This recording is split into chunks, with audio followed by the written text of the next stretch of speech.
Hey folks, this is Antoine Wright, and you are catching a listen to the December 2013 Videocast.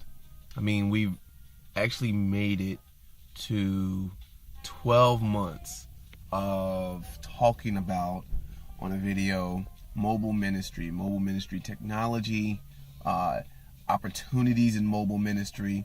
You know, we've really found a conversation that could be had around this topic, and which is good. There are many people that I get to talk to from for different moments about mobile ministry, and so being able to share some of those conversations as topics here to being able to share practices has been pretty fun. That's something that I think is missing in the tech space, is that we see a lot of specifications, we see a lot of how-tos, but we don't necessarily get a breeze of how it is to live with the technology. And so I'm really appreciative to you for allowing me the space on the last 12 months to talk with you about mobile ministry technologies and really what drives Mobile Ministry Magazine.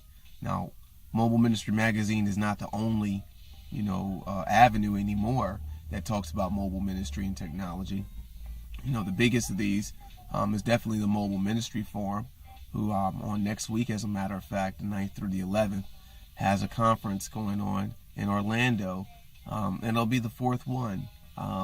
As one of those, kind of founding members of the Mobile Ministry Forum, it's really neat to see ministries not just come together, but folks try to find their argument as to what mobile ministry technology looks like, from a missions perspective, from an evangelical perspective, from an academic perspective. It's not it's not a bad thing. I will say that I'm a little bit still avant-garde in this respect, but that's probably okay.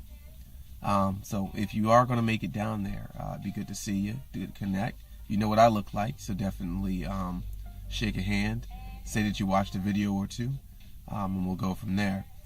Of the notes of technology for this month, I actually purchased this guy. You might be able to see that a little better now. This is the Polar Loop. Activity trackers and fitness trackers have really been the big story this year. I talked in a past video, on how I used the Pebble, and it only stayed with me a week because I really couldn't see the sense in a watch that was only smart when it connected to my phone. If that makes sense. I needed it to do a little bit more. I needed it to live on its own. And so I went back to the drawing board and looked for something that better fit how I really would like to not just track activity, because the Moto Active I had before that was really good. You realize that tracking your activity is really helpful in provoking you to get up and get out and just get moving. But then there's that part that says, I wanted to do, to figure out where the space is going. And Polar Loop is one of the lower cost entrants in this activity tracker space. And the thing I really like about this device, aside from the form factor, it looks like it's just a little wrist loop, but it's waterproof. It lasts for 5-6 days on a battery. I think I'm averaging just 10% gone in a 24-hour period. I mean, that's crazy. I wish my phone would act like that. And then there's the online website that go with it, flow.polar, that shows you your tracking diary of how active you are, so I can see how long I've been asleep and how long I've been awake. I see wearables as a next profitable step for mobile technology, and where the mobile device is really the center, not just one part, but the center of the mobile experience. And now in my case, my Polar Loop would sync if I had an iPhone, but me and my off-platform needs, I'm using the Nokia N9, and maybe soon I'll get the Yola that recently came out. That was also pretty big news last week at the Yola.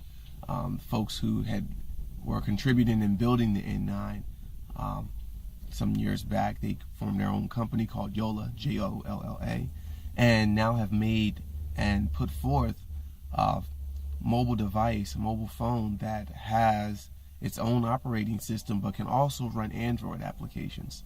So that's actually, speaks well for the Android platform, and that folks can build their own platform and then plug in Android into it.